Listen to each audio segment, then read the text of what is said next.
Apostle Idris here. Hope you guys are doing well.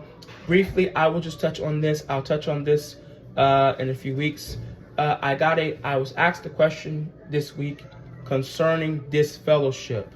The question was, do I believe that ministers or fivefold leaders should disfellowship members?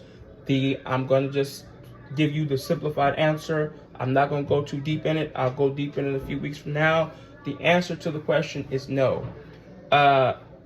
We have taken the term disfellowship so far to the left that we don't really understand the grounds or the purpose for disfellowship being done. And let me say this. There's a difference between a person disagreeing with their pastor or leader and a person needing clarity. Those are two different things. Now, when it comes to disfellowship, you look at Matthew chapter 18 and you look at 1 Corinthians chapter 5.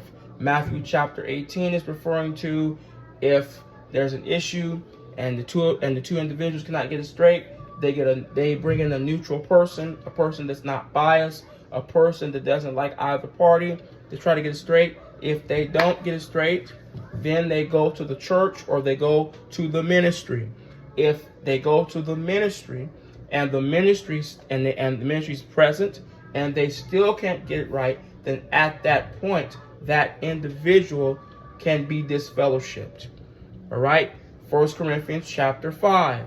Paul is writing to them, and there's a case where a son took his father's wife sexually, and Paul is saying that that's not, we don't associate ourselves with people like that, and you need to disfellowship this person and stay far away from them. So biblically speaking, those are only the two cases biblically where disfellowship occurs. Everything else is not disfellowship.